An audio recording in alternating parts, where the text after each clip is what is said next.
addressing 195 oversight and regaining it to the city of Providence be part of your economic plan? Absolutely. I think it's critically important that we regain control of that land. I think it was the circumstances under which we lost control of that land were very unfortunate. And I think there's going to be a great new opportunity. There's going to be new leadership in the city. There's going to be significant changes at the State House. There'll be an opportunity to essentially hit the reset button and restart that conversation and bring control back to the local level so that we can develop that land in accordance with the city's comprehensive plan and with a vision, a long-term vision for sustainability and not just short-term objectives. Speaking of land, a follow-up, obviously nonprofits, Brown University in particular, competing with Providence businesses for a finite amount of land. Now, one of your opponents says that he's opposed to taxing Brown and the nonprofits more. What are your thoughts? I think it's important. There was legislation introduced this past session to tax the endowment and to create other mechanisms to extract revenue from our large institutions, particularly in one case, Brown University. I'm not an expert. I don't know if that's the solution that works, but if those types of initiatives bring Brown University and Lifespan and the other large institutional nonprofits to the table so we can have a frank, honest conversation about having a mutually beneficial and sustainable long-term relationship, I'm all up for that. I think all options need to be on the table, and I'm not afraid to take action with any of them. Gonzalo, what will you do differently from Mayor Lorza or any of his predecessors to close the kind of economic disparities that we talk about? You know, my economic development plan focuses significantly on neighborhood development.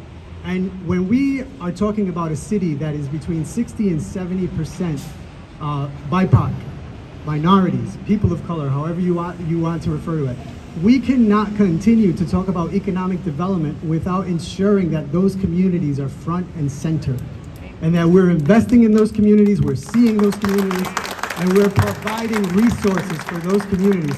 When we have politicians that go into the South Side and the West End, and they go to Manton, and they go to Chalkstone, where you have this abundance of Latino and African American and Asian small businesses. And a lot of politicians go there for photo ops, and they're like, look how entrepreneurial these folks are. But all those folks have been taping together subsistence businesses and finding financing in the informal economy on the street, refinancing their houses, maxing out their credit cards, and doing all sorts of things with very little support from the city or the state. In turn, the city has been very good at regulating, at taxing, at providing obstacles for small business development. We need to streamline that process, and we need to focus. One of the big initiatives that I want to do is I want to decentralize our economic development approach. I think it's critically important that we do two things. One, that we, for the first time in many years, begin to work closely and partner with the State Commerce Office and with the Governor's Office and legislative leadership to craft a unified agenda and a unified vision for development in Providence, large-scale development. But more importantly, we need to decentralize our economic development office so that people don't have to make a pilgrimage downtown and figure out who they have to talk to and what are the 40 forms they have to fill out in order to get any kind of assistance. And I'm going to create economic opportunity zones in different parts of the city. I would actually, ideally, I would love to co-house them at our community libraries and have an opportunity for economic development specialists assigned to those areas to become experts in those neighborhoods, to know the business owners by name, to understand what their needs are, and to be able to connect them with resources. We have a lot of resources. We have the SBDC, we have Social Enterprise Greenhouse, we have a number of different resources in addition to a remarkable toolbox that the city already has. We don't need to spend an extra dollar beyond what we're already spending. We just need to act with purpose and intention. So are you talking about a restructuring? If you're going neighborhood by neighborhood, any concern about redundancies, limited resources, are we talking about a major overhaul of the city's economic, I'm talking employment structure? Well, no, we're not talking about employment structure. We're talking about creating access. So We're creating access. So there would not be necessarily redundancies per se? No, this isn't about hiring a ton of new people to create additional bureaucracy. This is about creating access to existing resources, access that has been denied for a very long time. Years ago, I was on the Providence Economic Development Partnership, and we would have folks that would come in with brilliant ideas and very underdeveloped business plans, and they would be turned away, even though they had genius ideas. And we had other folks that would come in with okay ideas in a perfectly packaged business plan with all their financials in order, and it would be stamped immediately because they met all the conditions. We need to change that reality. If somebody comes with a great idea and they don't have the best business plan, we need to connect them immediately with an expert that can develop that business plan for them. If they need to get their financials in order, they need to be connected with a resource. That's what we're doing. We're reallocating resources. We're not creating bureaucracy. Do you have any reaction to the mayor's poll? I mean, obviously, what you said in behind press Smiley, are you concerned about those numbers at all? I'm not concerned at all. That poll reflects what we've known all along. We're running a very competitive race.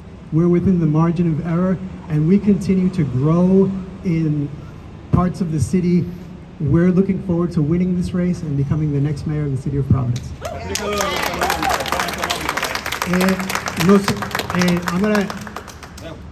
Nosotros tenemos que descentralizar los esfuerzos económicos de la ciudad. Nosotros por mucho tiempo hemos tenido una burocracia de jerarquía, donde uno tiene que ir a visitar a una persona y saber cuáles son los formularios que debe llenar, cuál es la persona con la que debe hablar para recibir préstamos o ayuda técnica de la ciudad. Nosotros vamos a descentralizar ese proceso y vamos a colocar centros de oportunidad económica en los vecindarios para que los comerciantes no tengan que ir lejos y para que tengan acceso a los recursos necesarios para adquirir préstamos, para desarrollar un plan de trabajo efectivo, para reunir las condiciones de ser exitosos y no tener que estar siempre inventando o cogiendo dinero prestado en la economía informal o tratando de hacer mil cosas para sobrevivir. Can you talk about the possible overuse of TSAs and perhaps the abuse of 8 law in this state when it comes to taxing businesses and developments? So for many years, for the past 20 plus years, tax stabilization agreements have been used as the primary and sometimes only tool to attract economic development to the city of Providence. And what happens with that is when you get a tool that can be useful under certain circumstances and you overutilize it, people just take it for granted and they rely entirely on that. And I think that we need to transition away from our dependency on tax stabilization agreements, and we need to streamline our processes. We need to make the city easier to work with, and we need to invest in our local neighborhood commercial districts. I believe that when our economy begins to thrive at every level and in every neighborhood, people will be compelled to make major investments here without having to immediately come with their hand out asking for a tax stabilization agreement. And can you talk a little bit about city employees living out of the city and they're taking their salaries and spending them in other communities? Yes, unfortunately in the mid-2000s, the state legislature rescinded residency for municipal employees. And I say unfortunately because obviously people have the right to live wherever they want to live, but if a city employee can live in their community, they're going to care more about the community they serve, and they're going to invest the money they earn in that community. We want to create a program for city employees, for first-time homebuyer city employees, to make them owner-occupants in the city. Yeah. Whether they're a member of 1033, whether they're a police officer, a firefighter, or a teacher, we want to give a homebuyer assistance program that says we will give you up to $10,000 to help you purchase your home that you're going to live in Providence. And if you live in it for a minimum of 5 years, that loan will be forgiven. And if you sell it within 5 years, well, then you have to pay the loan back to the city in a form of revolving fund.